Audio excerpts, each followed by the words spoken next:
Howdy, my name's Anashi Sasuke, and welcome back to, let's read the Warhammer 40K wiki. I almost said the wrong thing. In the last episode, we read the first chunk of the article about the Adepta Sororitas, and I'm going to be picking up where I left off from there. This time, there's not going to be another person talking in the background, because they're not here right now. So, alright, organization. In the 41st millennium, the Adepta Sororitas is part of the ecclesiarchy and is divided into two convents, some say covenants. The convent Prioris is located on Terra, and the convent Sanctorum is based on the shrine world of Ophelia 7. So it sounds like they're not on their original world then, or was Ophelia 7 their original world? Might as well double check.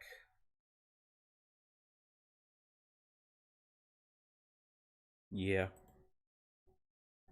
The overall commander and spiritual leader of the entire sisterhood and all its myriad orders is the Abbess Sanctorum, the leader of the convent Prioris on Holy Terra. As the recognized leader of the Adepta Sororitas, the Abbess Sanctorum is sometimes elected to join the ranks of the High Lords of Terra, while at other times she is subservient to the commands of the reigning ecclesiarch. The convents of the sisterhood are organized into several orders. Each order follows the same basic hierarchical structure. An order is led by the most senior canoness, or canoness? I think I said it right the first time. Called the Canoness Superior, which is its hyperlink, who commands and administrates the entire order. Each Canoness Superior is subservient only to the will of the Abbess Sanctorum. The Preceptory. A Preceptory contains a single convent with up to 1,000 sisters, so an Adepta Sororitas Preceptory is equal in size to a Space Marine chapter, and is led by a sister with the rank of Canoness Preceptor or Prioress.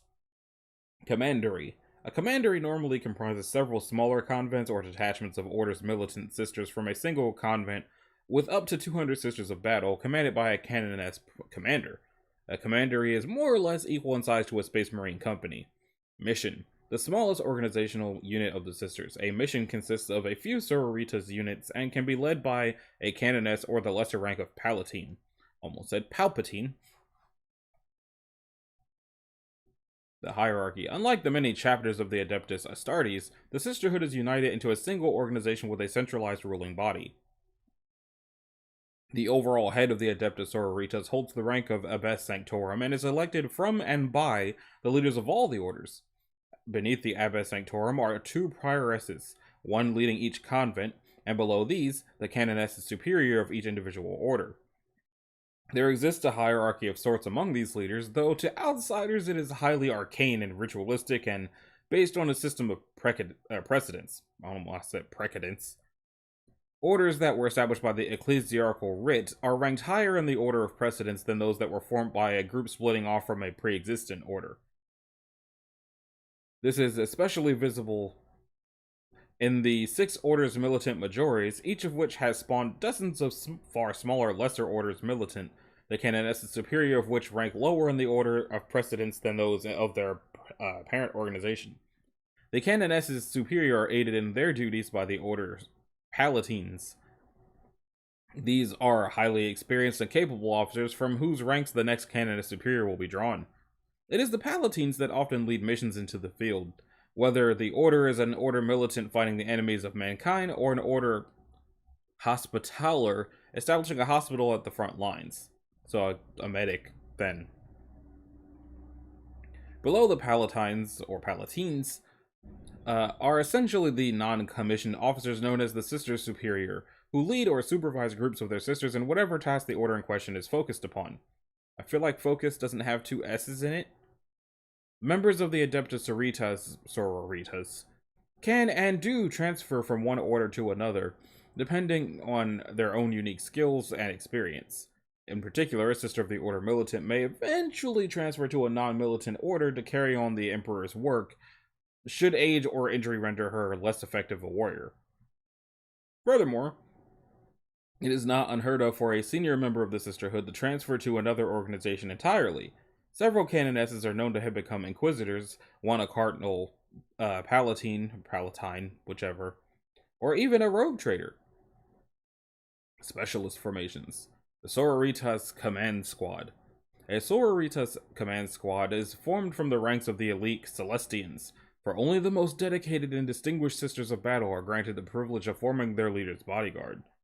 Having earned their scars and proven their merit on scores of battlefields, the Celestians of a Sororitas command squad are often given the honor of carrying the sacred standard of the order into battle, or of safeguarding a revered relic, perhaps the bones of a long-dead saint or an icon believed to have been touched by the Emperor himself during the course of a campaign. Why would you bring the bones of a saint into battle? Maybe I'm vaguely aware of the fact that they fight with faith, but I didn't know until I was reading the review of the class in the 40K Inquisitors game that was a, like, tangible thing. Maybe this article will talk about it. A Sororitas command squad may also be accompanied by sisters from other non-militant orders who act as advisors and specialists to the canoness. These sisters are commonly from the orders Dialogus, skilled orators whose amplified voices can embolden the spirits of nearby troops, and the order's the field medics. With her, I'm just going to say, surgeon tools, the medical ministrations from a field medic sister can staunch the bleeding from mortal wounds and purge many lethal poisons from a warrior's bloodstream, allowing a battle sister to return to the fray despite grievous injuries. Sisters Repentia. Confession and prayer are as much a part of a battle sister's everyday existence as bolter drills and military discipline. Those who fall short of the sisterhood's rigorous codes are subject to many punishments, but in the more serious of cases, the transgressor may be exiled from their order. These warriors, known as Sisters Repentia, are each cast out with only a handful of rags, a hood to cover their face, and a ceremonial eviscerator with which to strike down the Emperor's enemies. Sisters Repentia band together into groups that seek redemption in the fires of battle, and they are led to war by a Mistress of Repentance, a harsh warrior who drives her charges onwards with a pair of neural whips. The Mistress judges each exiled sister's deeds, and occasionally at a battle's end, she may declare her sins atoned for. Although extremely rare, those few who return to the fold of their order are held with great esteem by the sisterhood. To the Adepta Sororitas, those who seek forgiveness in the Emperor's eyes by treading the path of a Sister Repentia occupy a state of grace that many aspire to, yet few ever attain. Indeed, some battle sisters willingly exile themselves, finding fault in the smallest imagined transgression in order to join the ranks of the Repentia. These sisters are possessed of a righteous zeal that knows neither pain nor fear. They will die when the Emperor is ready to accept their souls, and not a moment before. These sisters' maniacal fervor inevitably means that they martyr themselves fighting against the most hopeless odds, finding in death the absolution denied to them in life. And then we reach the ranks of the Adepta Sororitas, which has a line in everything. It's a whole category. The command ranks, as opposed to what? Okay, standard ranks, excuse me. Abest Sanctorum. That is a lot for just that, but I guess we'll learn something today. I feel like I'm not going to ever need any of this if I want to play as them in the game, but maybe I will. The Abest Sanctorum is the leader of the convent Prioris on Terra. She is also the overall spiritual leader of the Sisterhood.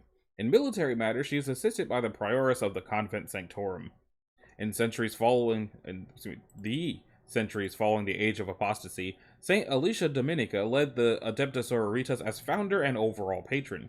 Her martyrdom at the hands of the heretics of Friedwide's world, left a great void in the organization, which experienced a temporary crisis as no leader felt they were able to adequately follow in Dominica's footsteps. Eventually, the Ecclesiarch Equidius the 11th intervened and ordered the leaders of each order to select one of their number to lead. After many weeks' debate, the leaders agreed by majority that Sister Palmiro of the Order of the Holy Word was most suited to take up the rank of Abest Sanctorum of the Adepta Sororitas. However, Sister Palmiro was an exceptionally humble woman and declined to lead, stating that it was her intention to depart on a pilgrimage to San Lior and that she had no desire for rank and privilege. After much debate, it was agreed that Sister Palmiro should complete her pilgrimage, but that she would take up the rank of Abest upon her return and regard it as a welcome penance. Palmiro agreed to these terms, and after barely a standard century, the tradition of electing the candidate who least desired the rank of Abest Sanctorum to the post became commonplace. That she should regard it not as a privilege but as a penance, and that she should undertake a pilgrimage to San Lior before taking up the position. This tradition was maintained for most of 4 Terran millennia until the election of Sister Sabrina of the Order of the Ermine Mantle. Unfortunately, Sabrina disappeared whilst on her pilgrimage and never returned to Terra. The last sighting of Sabrina and her entourage was on the ocean world of Habron 4, and though it is not known whether she fell prey to attack or some other misfortune, the Sisters of the Order of the Ermine Mantle have embarked upon at least a dozen missions to locate her, until she is found on her fate determined. Ecclesiastical law dictates that the post of Abbess Sanctorum of the Adepta Sororitas must remain vacant. Interesting. I wonder if the reason some of these are written like this is because they're meant to be plot hooks for, like, campaigns. But I also don't know if Warhammer works like that. I have only ever heard of the Warhammer tabletop being combat. I've never heard of them trying to tell stories. But I guess I'll look into that later, because if it's the kind of tabletop that has stories, that totally sounds like a plot hook. And I want to remember that. Prioress. The Prioress is the overall leader of a single convent of her order. There are generally only two. You can have one Mokana, two Mokana, then you stop because there's only two.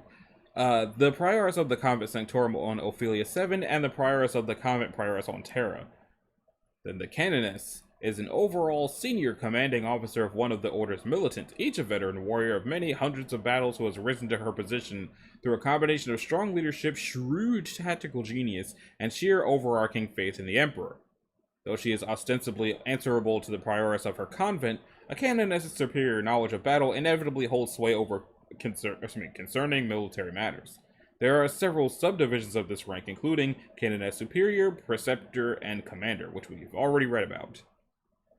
The Palatine is a junior officer rank utilized by the Adepta Sororitas. Though not as senior in rank as a Prioress or Canoness, they are nevertheless experienced and fierce warriors who lead and inspire their fellow battle sisters in combat. Now we are at the standard ranks. Legatine, is among the highest ranking sisters in any order of the Adepta Sororitas, the most skilled of warriors, healers, and the greatest spiritual leaders that they possess. They inspire great devotion in those that follow them and are political powers in their own right in the Imperium. Most legs go on to serve as Canoness Preceptor, Prioress, or even the Canoness Superior of their order, the Sister Superior. A Sister Superior is essentially a non-commissioned officer who leads a single squad of battle sisters and is thus equivalent to a Space Marine sergeant, though the ranks used by sisters in militant and non-militant orders alike. Is used, okay. This senior non-commissioned rank is held by battle sisters of Sister Superior rank that have been singled out and nominated for the honor by their fellow sisters, recognizing those who possess the ability to lead. Sisters Superior are inspirational leaders acting in the forefront of the Adepta Sororitas work, demanding unflinching obedience to the rule of the Sororitas and unwavering faith in their subordinates.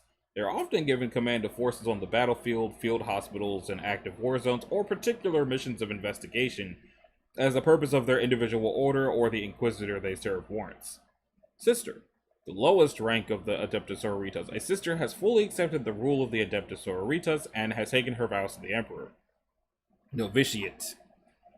A novitiate is a candidate for the sisterhood who has simply taken her final vows to the Emperor to be recognized as a full sister. Cantus. By the time a novice sister reaches the rank of Cantus, I feel like they should have started at novice and worked their way up instead of starting at the top and working their way down, because that's the way these seem to be written. It's like, oh, Cantus is, by the time a novice sister, well, what's a novice sister? You'll find out down here, at the bottom. Novice sister reaches the rank of Cantus, she has mastered the fundamentals of her duties, and may have already been chosen to serve within a particular order, but the Adepta demand that each sister know the fundamental skills of all orders, so she can be a multi-purpose tool in the Emperor's hand, to cure, learn, counsel, or kill.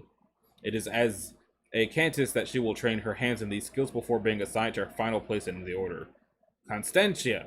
In the final stages of the novitiate, before they are raised to full rank sister or of Sister Adepta, the novice's learning encompasses the use of the chamber militant's sacredly ordained weaponry such as the bolter and resistance to the deceits of heresy. At this rank, the sister confirms her complete devotion to the Imperial Creed. And now we finally reach novice, which should have been first. This is the lowest rank within the Adepta Sororitas. The rule of the order is harsh, and a novice sister must endure many hardships during her training. Self-denial, rigid discipline, and religious contemplation are indivisible parts of their training.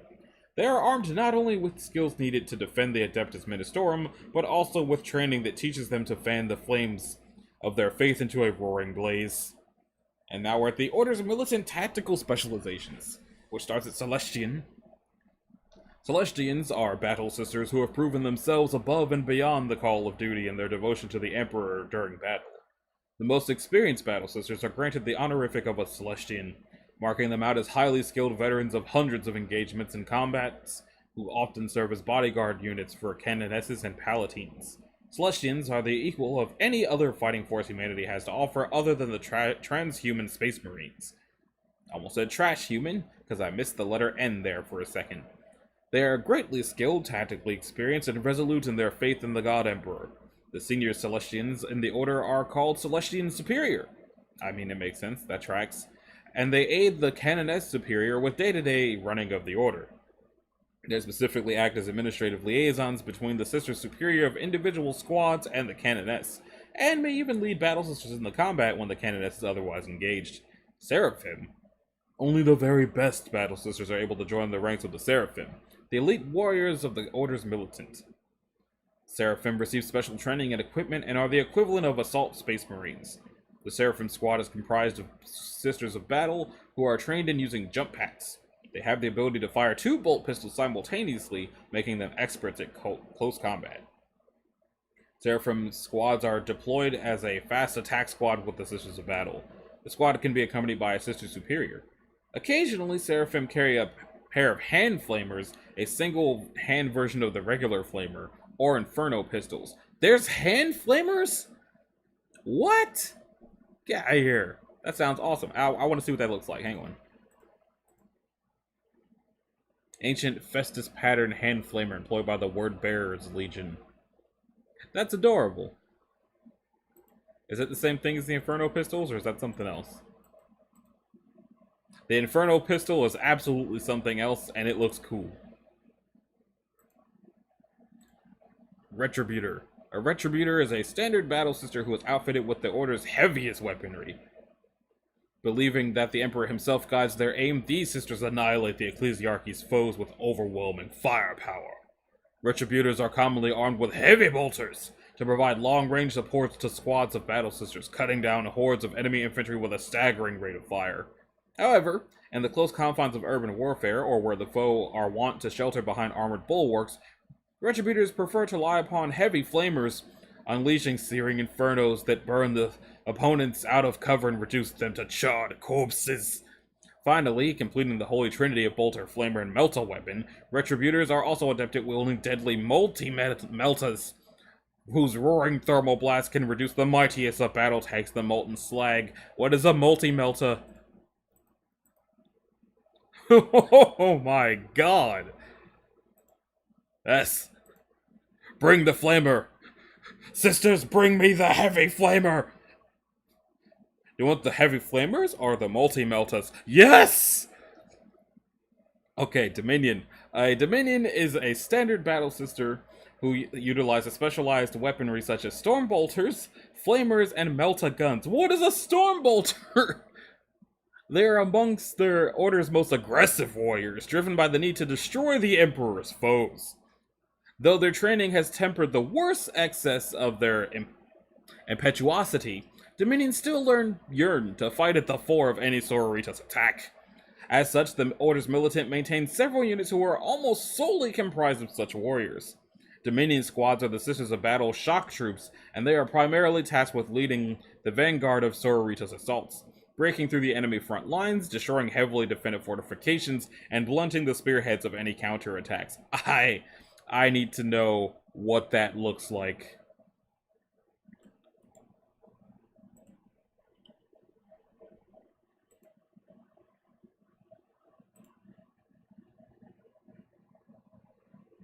What website is this? Lexicanum. Is Lexicanum a better wiki than the one I'm using? Hold on. I just want to see what they look like. Dominion with Meltagun, Dominion with Stormbolter, Dominion with Flamer. That's what these are? Oh, I've seen the figures of these, like the 12-inch ones at GameStop. Oh my god. Oh my god, I wish I had gotten it now. I didn't know what it was yet. Oh no! Damn! Ah! Ah, man! Oh, that's awesome. But while I'm here, I want to see if I can make my way into the Sisters of Battle page and if it's the same stuff. Adepta Sororitas. Organization, structures. Structure and hierarchy.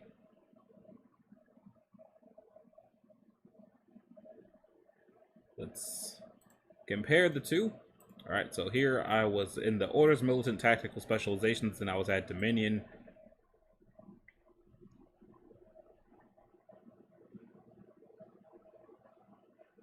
It looks like this website handles itself very differently. Like, it looks like I would have to just read the separate Sisters of Battle page for this information. Let's see, orders. List of orders, Pirates, Canoness, like, Novitiate, Cantus Novice. Yeah, these are very different websites, but I'll try to remember that that one's a thing. No, don't do that. Zibbida-bop, boop. Okay. Elohim. As Battle Sisters advance and gain both in skill and experience, they are granted the mark of the Elohim, meaning that they have willingly shed blood in the Emperor's service. Militant. The Sisters of the Order's Militant are the elite and merciless fighting arm of the Adeptus Ministorum and the Ordo Hereticus, and they are eternally vigilant and ceaselessly loyal to the Imperial Creed. This is the first rank earned by a Battle Sister beyond the most basic after having begun combat operations with their order. Battle Sister. The Battle Sister is the most basic rank that the Sisters of Battle achieved after a woman has completed her training as a novice, taken her vows to the Emperor, and been assigned to a militant order. Sororitas Acolyte. Due to the close ties between the Ordo Hereticus and the Adeptus Sororitas Order's Militant, it is not uncommon practice for these sisters to serve the Inquisition as acolytes for some part of their vocation. Sororitas chosen by their superiors for independent or detached service in this way are often among the most capable and self-sufficient of their novitiate class, deemed strong enough to endure the rigors and perils of such duty. These sisters often return to the Sororitas even firmer in their convictions and honed in their skills. Sororitas that survive long-term duties with the Inquisition are a very valuable asset for the Adepta in their war against heresy and faithlessness, and are often destined for future high rank. The Order's Famulus and the talking ones. Nunciate Advance.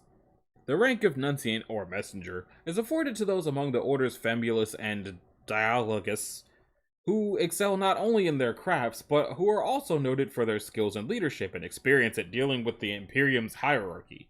Such individuals are often entrusted to act on their own to represent their order, or are tasked as close advisors to highly important individuals such as Inquisitors and Imperial Commanders. Dialogus Advance. A Dialogus Advance is a rank of the Order's Dialogus, the sisters who focus their attention on the arts of the scholar, serving as translators and expert advisors for imperial and planetary authorities in many fields. The armor of their faith makes them far less subject to petty corruption or hubris than others. The arts of the Dialogus are of obvious use to both the Adeptus Ministorum and, most particularly, the Ordo of the Inquisition, Ordos of the Inquisition, as they are expert at unlocking hidden codes and obscure references, dragging the faintest hint of heresy into the light. Famula Advance, a rank common to the Sisters of the Ordo Famulus, who devote themselves to diplomacy and the fine arts of negotiation. They are experts at dealing with the different Adepta of the Imperium and broker alliances and agreements between fractious power blocks, guilds, and noble houses of many different Imperial worlds. Their primary goal is to preserve the Imperium's order and stability, and ensure that those who rule or uphold the sinews of Imperial commerce are also working towards this goal. Their task, however, enables them to covertly monitor those they serve for signs of corruption or heresy. Why does this heresy have a hyperlink? None of the rest of the heresies have had hyperlinks. Orders of Medics. Hospitaller. Alumnus Advance. This is the senior-most rank of the Sisters Hospitaller. These sisters are as hardened to the horrors of the battlefield as any war veteran. I mean, I understand that.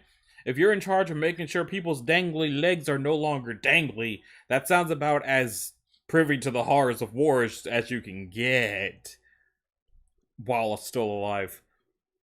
Many of these experienced hospitalers are called upon by both the Inquisition and the Astra Militarum to put their extensive skills and knowledge of medicine to darker ends in the service of the Imperium. Curia Advance. A senior rank of the Sisters of the Order's Hospitaller, the Curia Advance has been forged in the crucible of war and catastrophe, honed by faith and discipline. These sisters' skills encompass not only the healer's arts, but also personal survival and the stewardship of those under the care of under their care in the harshest and most deadly of circumstances. These hospitallers must know when to heal, when to give the final mercy, and when to watch for the hidden enemy.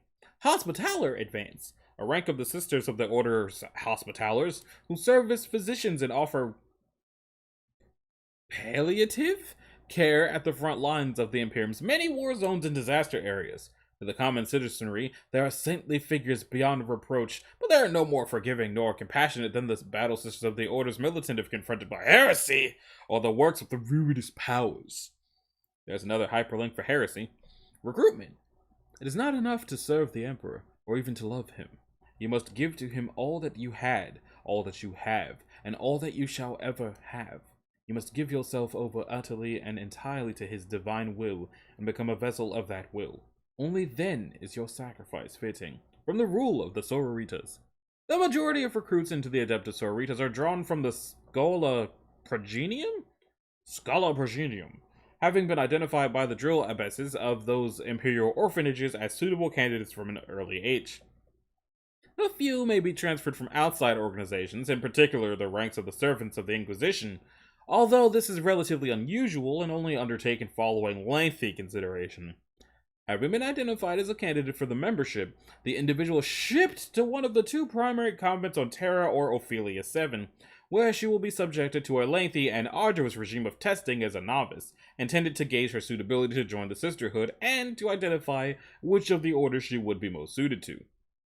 Regardless of the order she will eventually join, all novices undergo extensive instruction in the traditions of the Adepta Sororitas, and most receive at least a modicum of military instruction. Once a novice is judged worthy to join the sisterhood, swear her vows to the Emperor, and has completed her basic training, the candidates are gathered in the great hall of the convent before the canonesses and palatines of the orders to which they will be assigned. Such gatherings range from grand ceremonies involving several thousand new sisters and taking several solar days and nights to conclude, to smaller events where only a handful of candidates gather in the Great Hall. One by one, the name of each candidate and the order she will join is announced, and the newly elevated sister will be led off to begin her vocation. Once she is assigned to her order, the sister will begin a period of even more rigorous training and indoctrination, which, it is said, will never end until she sits in death at the right hand of the Emperor. Orders of the Adepta Sororitas. I'm sorry, then what was the rest of it? Okay. Orders Majoris. The famed Orders Militant, or Sisters of Battle, of the Adepta Sororitas pursue the ways of war to spread the Emperor's light. Not spend it. That's not how that works. It's not money. The Orders Militant are often tasked by the Ecclesiarchy with defending its shrine and cardinal worlds, or retaking such planets from heretics, Xenos, or the blasphemous forces of chaos. There are literally dozens of different Orders Militant with their convents scattered across the galaxy. The Sisters of Battle are also often attached with the Ordo Hereticus of the Imperial Inquisition, and serve the witch hunters as their chambers militant. Battle Sisters are recruited solely from the female Progena, or graduates of the Schola Progenium, facilities spread across the galaxy. Oh, there's more than one, okay. They are the orphans of those Imperial servants who have given their lives in the service of the Imperium, either in the Astra Militarum or some other Imperial Adepta. While being raised within the Scala, they receive a strong ecclesiarchy upbringing and education, coming to regard the Emperor as their spiritual father, which he didn't want them to be doing, but such that it is. Progena recruited into the sisterhood and are indoctrinated even further with the strict orthodox doctrines of the Imperial Creed, becoming ever more fiercely devoted to the Emperor and the Imperial clause. Their duty as part of the sisterhood is to ensure and enforce the physical and spiritual purity of humanity and the departments of the Adeptus Terra. Adeptus Terra. Earth? Or is, I guess, Adeptus Terra something else?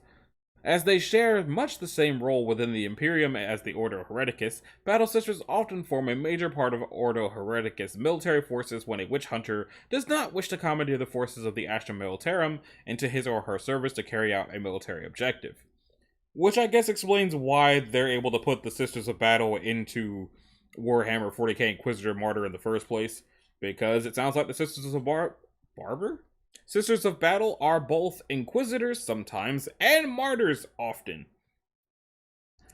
There are 6 Orders Militant that are widely recognized across the Imperium. On the one planet, we got the Order of the Bloody Rose, our Order of our Martyred Lady, Order of the Valorous Heart, and on the other planet, we have the Order of the Sacred Rose, the Order of the Ebon Chalice, and the Order of the Argent Shroud. Are we going to get any information about those if I don't click the hyperlink, or is that it? Okay. Other Sororitas orders are not combat-oriented per se, and pursue less violent activities such as the copying, study of, and commentary upon the Imperial Creed scriptures, preaching, tending to the sick and injured, educating the young, and maintaining the spiritual loyalty and health of the Imperium's various powerful noble families. The Order's Hospitaller. The Sisters of the Order's Hospitaller aid the poor and heal the sick and the wounded in the many hospitals and clinics across the Imperium operated as charities by the Sisterhood. Some of their hospitals are part of Imperial Crusades, and the Sisters serve as medics for the Astra Militarum regiments serving in those conflicts. Several of the more well-known orders include, on Ophelia 7, there's the Order of the Eternal Candle and the Order of Serenity, which is what I named my Necromancer and Diablo last week. And on Terra, there's the Order of the Cleansing Water and Order of the Torch. I mean, I just named it Serenity, not Order of Serenity. That would be weird. Note, it is unknown which convent the Order of the Quiet Sorrow belongs to. Order Famulus. The Sisters of the Order Famulus organize, educate, and maintain the households of certain Imperial planetary governors and Imperial nobles, serving as advisors and by their very presence reminding them of their higher loyalties to the Emperor of Mankind. They oppose any disloyalty with the support of faithful followers from the inside of the noble household itself. The Order's Famulus also maintain and update extensive genetic and genealogical records for all of the important noble families of the Imperium, and can conduct genetic testing at the request of the Inquisition when rampant mutation or heresy on the part of Imperial nobles is suspected. Across the galaxy, the most well-known of the Order's Famulus are, on Ophelia 7, Order of the Key and the Gate, and on Terra, Order of the Holy Seal and of the Sacred Coin. Order's Dialogus. The sisters of that order help to translate the innumerable dialects and slangs of Low Gothic used throughout the Imperium. Is that what that accent is supposed to be? Okay. At the behest of the Inquisition and certain other parties in the Imperial hierarchy, they also study Xenos languages and translate texts obtained from Xenos artifacts. Sisters Dialogus are often employed as sage acolytes in Ordo Hereticus' Inquisitors' retinues. Their better-known orders Dialogus include, on Ophelia 7, Order of the Holy Word and the Order of the Quill, and on Terra, the Order of the Sacred Oath and the Order of the Lexicon. The Orders Minoris. Besides the more well-known Orders Majores of the Adepta Sororitas, there's also an unknown number of Orders Minoris whose functions are widely unknown. Since their inception, the Order's militant majors have established a number of subsidiary convents throughout the galaxy at sites that are significant to the ecclesiarchy. I'm just going to read the names. Sometimes little more than minor garrisons, some of these bases have developed identities distinct from their parent orders over time, eventually becoming separate orders altogether. The better-known Orders Minoris include the Order of the Black Sepulchre, with they have ties to the former Orpheus sector, the Order of the Bleeding Heart, where they long entrusted with the care of the bones of Saint Emmeline upon the shrine world of Emmeline's Hope. The Blue Robe, they serve under the auspices of the Covenant Sanctorum of Terra. They aided Inquisitor Halen Jens during the Second Albanian Genocide Albanian. The Order of the Crimson Oath, They took part in the campaign of the Achilles Crusade to reclaim Jericho Reach from both Xenos and Apostate, Crimson Tier, Order of the Divine Lamentation. They took part in the Imperial defense of the Cadian sector from the Force of Chaos on the 13th Black Crusade. 13th? How many Crusades do you guys need? Order of the Ermine Mantle. They took part in the defense from the same thing, currently going a self-imposed penance after the loss of their banner. Order of the Fiery Tear, Order of the Glowing Chalice, Order of the Golden Light, of the Maudlin Countenance, of the Silver Lily, of the Silver Shroud, of the Sublime Adoration, of the Virgin Rose, of the White Rose, and of the Wounded Heart. That is so many minor orders. And a lot of them just doing crusades. Although the White Rose seems to be split from the Sacred Rose in the latter part of the 39th millennium, at least one convent on that place worked with the Ordo Hereticus on a regular basis. It's unclear whether the other convent did the same. The entire convent died in the battle against Tyranids, choosing death to atone for their assistance in the excommunicate Traitoris ordered by Inquisitor Killian upon their world. Dang. Other non-militant orders. There's scores, perhaps even hundreds more non-militant orders within the Adepta Sororitas, the vast majority of which are unknown to the bulk of mankind. The following are only a few known examples. Orders Pronatus, which has 3 more orders in it. The orders Madriga. Let's see. Orders Pronatus. I saw some hyperlinks. So the August Vigil, the order they specialize in guardianship of holy relics and shrine worlds. They're known to occasionally cooperate with Hereticus, especially in the transport of unholy artifacts and prisoners. Blessed Inquiry, believed to have been destroyed due to their collection of artifacts related to chaos gods. And Imperial records speak of the Order of Eternal Games' responsibilities, the retrieval of ancient or dangerous relics and artifacts for the Ecclesiarchy. So, Madriga, Planxilium, Sabine, the Sisters of Sabine accompany the missionary Galaxia on missions to rediscover human settled worlds and prepare them for reintegration into Imperial society. They specialize in infiltrating primitive societies and introducing elements of the Imperial Creed to natives. It can take generations as the sisters arrange royal marriages and act as court advisors.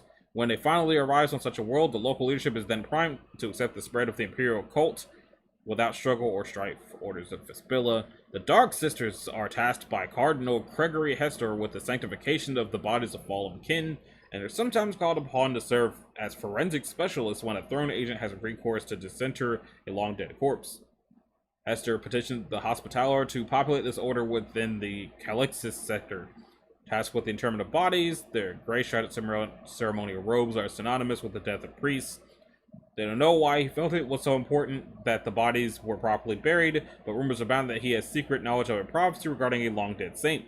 When an Inquisitor needs the Sister's macabre skills, he calls upon the Ecclesiarch to provide him with the graveyard guards of the Order's Vespilla.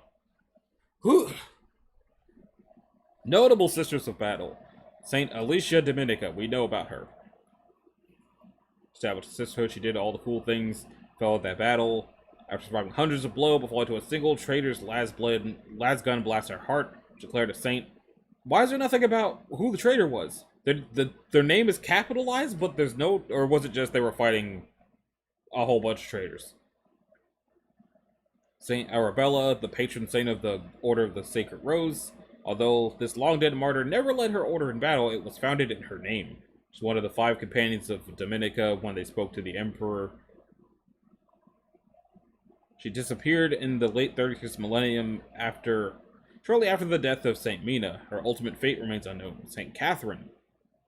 Saint Catherine is a patron saint of our martyred lady. Originally, she was the founder of the Fiery Heart. She was one of the 5 companions of Dominica, known as the Shield Bearer, regarded as the second in command. It was the bearer of the Presidium Protectiva, a large shield said to contain a shard of the Emperor's own personal power armor, which is said to be impervious to physical attacks. Catherine was well known for her fiery determination and vengeful spirit, ever leading her sisters at the forefront of innumerable battles, pursuing the prosecution of numerous wars of faith against heretics in the name of the Emperor of mankind. She was the founder of the Order of the Fiery Heart. Her sisters came to reflect her vengeful and fiery nature. Leading the order for many decades, she was declared a living saint within her lifetime for performing legendary acts. Eventually, Catherine met her end at the hands of evil men, when she was murdered by the witch cult of Menestius. So deeply did her sisters mourn her loss that they renamed their order the Order of Our Martyred Lady. Unknown to her order, sometime before her untimely death, Saint Catherine visited the world of Sanctus Lys in the Palatine sector. Beneath a shrine in a hidden crypt, she interred her golden power armor and her legendary power sword, the Ardent Blade. These powerful artifacts were found centuries later and retrieved by the living saint, Saint Celestine. Okay, so I want to know what she looks like, and if she's not a redhead, I will be disappointed. There's not even a picture! Boo! Boo, I say! Boo!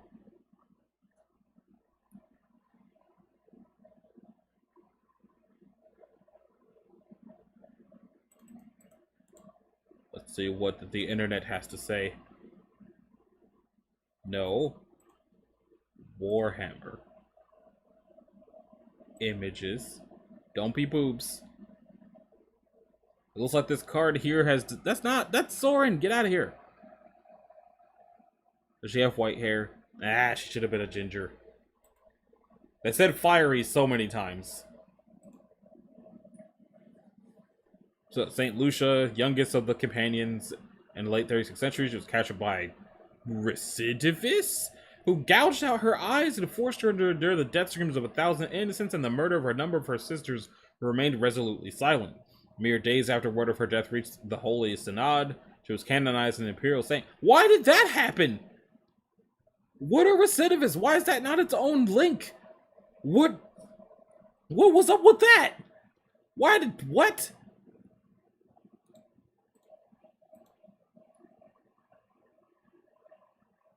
Why are there no pictures of these people? Choose parlay.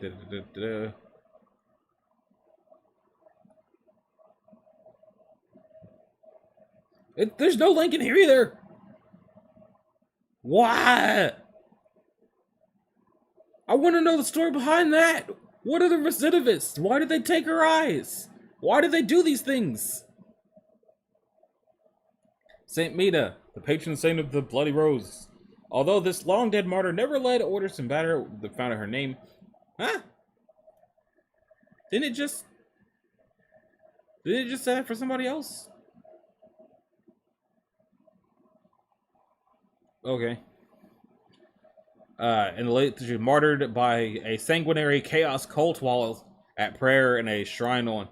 When her body was found along with the shrine, she was surrounded by corpses of 20 of her attackers, her body covered in their blood. Her personal symbol, the red rose, represents her strong character and her final death.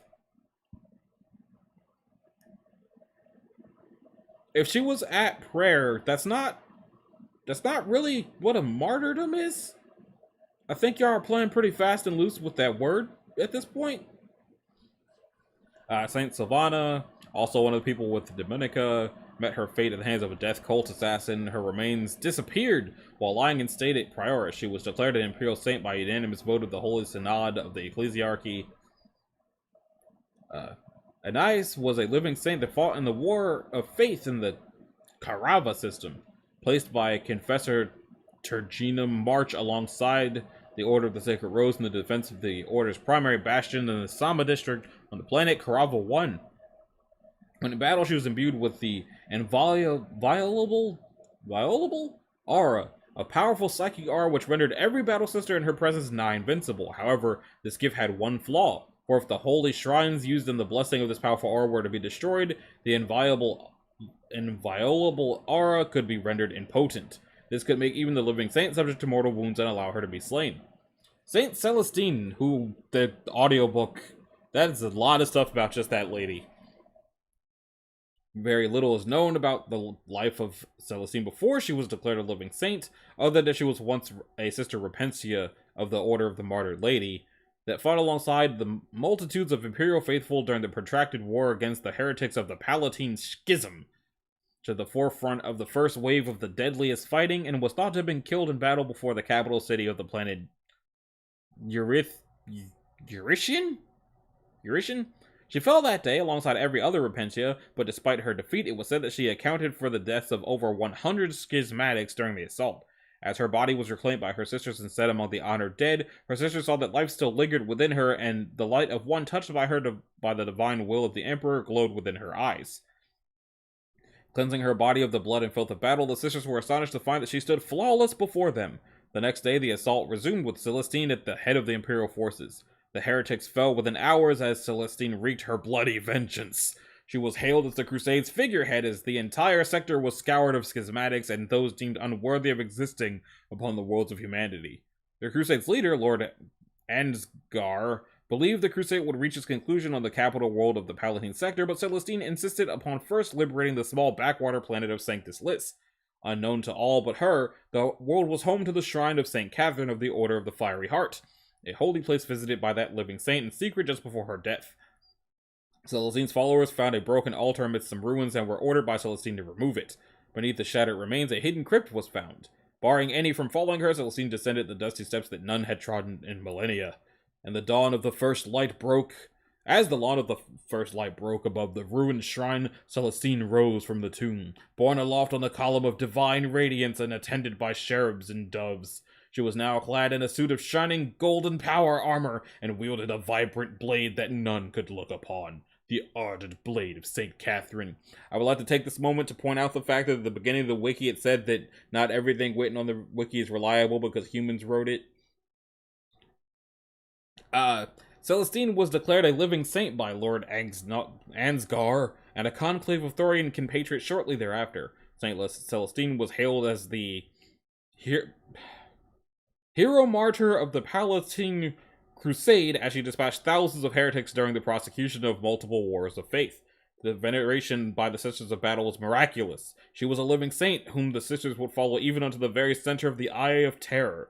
Alas, St. Celestine was lost to the Imperium whilst fighting the renegade War Master of Forax. Many believe she perished during her moment of triumph, yet none survived to give a true account of the battle's conclusion. Jeez, that audiobook's probably bumping. St. Praxedes of Philia 7, candidates of our martyr lady at the start of the Second Tyrannic War, with a force of battle sisters reinforced the Imperial Guard on the Cardinal World of Tyranids assaulted the palace. She led her battle sisters and a company of guardsmen a gallant counterattack.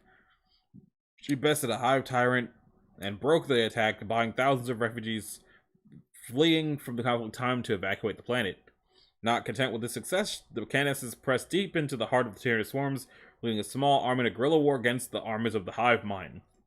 The disruption and havoc she wreaked seriously weakened the attack on the spaceport, saving more lives. As the last of the shuttles soared into orbit in safety, all contact was lost with her army. She was the first martyr to the Kraken, and her name is revered all across the Ultima Segmentum. Some claim that she yet lives, fighting on against the dreaded hordes of the Tyranids from within their swarms. Ephriel Stem. What is this? What? Known as the Thrice-Born and the Demenifuge, Ephriel Stern had been promised by her parents before her birth to the Adepta Sororitas. She was raised on the planet Antigone's harbor by the Saint Sabbat Scala Pernicium. The Archdrill abbot of the school submitted the young Ephriel for induction within the sisterhood and was accepted by the sister Patricia from the World Order of the Holy Seal. The novice Stern excelled at her new monastic duties as battle sister in training, eventually completed her training along 500 people, sacred oaths of adherence at Ecclesiarchal Palace of Terra. Sister Stern was then chosen to become a member of our martyred lady. Shortly after, she was sent to the Cardinal World of Ophelia 7. While there, her service helped elevate her to the esteemed ranks of Seraphim within record time. 3 years later, she was ordained as superior. She was eventually sent on a mission to investigate a lost convent of Order Pronatus on Parnis. There, her and her sisters discovered that a powerful greater demon of Slanesh, a keeper of secrets named Astaroth, had been freed from his bonds and destroyed the convent. He then took the ruined bodies of 700 battle sisters and forged them body and mind into a terrifying construct of living flesh known as the Screaming Cage. Though the fallen sisters were forced to share their torment and suffering, the demon failed to take into account that they were also able to inadvertently share their faith as well. As the demon sought to kill the remaining sisters sent to investigate the convent, Stern fell in battle. Seizing this one chance, the fallen sisters within the Screaming Cage used their combined powers to bring her back to life, filling her with the full might of their combined faith in the God Emperor to combat the forces of chaos. Once returned to life, the resurrected Stern was told to flee as the fallen sisters hid their presence hid her presence from the demon and his chaotic servants. Stern's memory of these events was erased. She was the only one who managed to return to her order on Ophelia 7, being the sole survivor of the expedition to Parnas, her sanity stretched to the limit. Her seemingly unnatural power made her the object of suspicion among members of her order, with many of her sisters viewing her as having been corrupted by the ruinous powers. Placed within a holding cell for 4 years until her exact nature could be determined. At this time, she was attacked by a sister who was being controlled by a demon of Sladesh intending to silence her, but the enraged Ephraim managed to defeat her attacker with her bare hands. This set new events into motion. An inquisitorial investigation under the command of the Inquisitor Silas Hand was sent to the Order of Ophelia 7 to investigate the sole survivor of the Parnas expedition.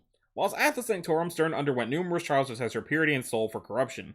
Not found wanting during these trials, Sister Stern was declared uncorrupted, while was reinstated within the rights of her fellow battle sister and granted her former position of Seraphim in the rank of Sister Superior. Inquisitor Han, not fully trusting her, nevertheless took her with him to investigate the former convent on Parnas. During the investigation, the fallen sisters of the Screaming Cage finished their holy work, pouring all of their remaining knowledge and power into Sister Stern to fight the corruption of chaos. Inquisitor Han sacrificed himself to defeat Astaroth and banish the demon back to the warp. Stern went missing after the second expedition, once again being the sole survivor.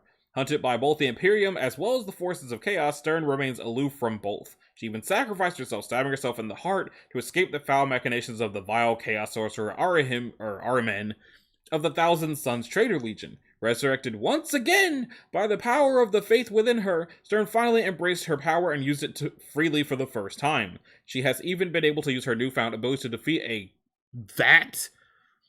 that had been sent to kill her by the Inquisition. Her current whereabouts are unknown. Okay, so basically she's the craziest battle sister ever, and the Inquisition's like, we sent an Inquisitor with you, and he didn't come back, so we don't trust you. Because that's what the Inquisition does. They do Inquisition-y things, like have 13 crusades, and then if you do something they don't like, they just do whatever they can to ruin your whole existence. That's what they do, and that's why I don't like them. If I ever manage to get any of the commander decks from Warhammer, it will not be the ones for the Imperium. And then there is Helena the Virtuous. Raised from infancy in an Ophelian Scola Progenium, Helena proved to be remarkably gifted, even during her early childhood. Exceptionally intelligent, eloquent, and inquisitive, she was destined to become a high authority in whatever vocation she chose. After 30 years' service in the Order of the Key, Helena had risen to the position of canoness and was responsible for a great increase in the power of the ecclesiarchy. Her efforts did not go unnoticed, and when the prioress of the convent sanctorum died, hers was the first name on the ecclesiarch's lips to serve as a replacement. Although her duties were mainly of an organizational and spiritual nature, she has always possessed the gift of involving herself personally at the right moment. As prioress, Helena is a member of all of the orders of Adepta Sororitas, including the Orders Militant. Although she lacks the lifelong training of one of the Sisters of Battle, it has been known for Helena to personally intervene in combat when necessary. With her own strict regime of training and exercise, she keeps her aging body in the best condition possible, and she is very skilled in the theories of battle. Helena's greatest asset is the holiness and serenity she radiates. Her presence has an underlying strength which reassures others and imbues her followers with an undying love and respect. Combined with her encyclopedic knowledge and shining charisma, these qualities make Helena a truly great battlefield commander, administrator, and politician. I'm gonna just see how much longer the article is. Weapons and vehicles and relics and conflicts. So on the one hand, it's not that much more stuff, but it would take a while to read it, and I know from experience, I record my videos with Bandicam, and Bandicam gets weird when videos go past an hour. So I'm going to have to stop here and finish up in a third part, presumably next week. Might be a little bit longer, because I'll be recovering from a convention next week. So, if you like this video, a like and a subscribe would be groovy. If you didn't, you don't need to do either one of those things. If you want to click the bell, you can do that as well, so that you're notified of future uploads. And I will see y'all in the next one. Later.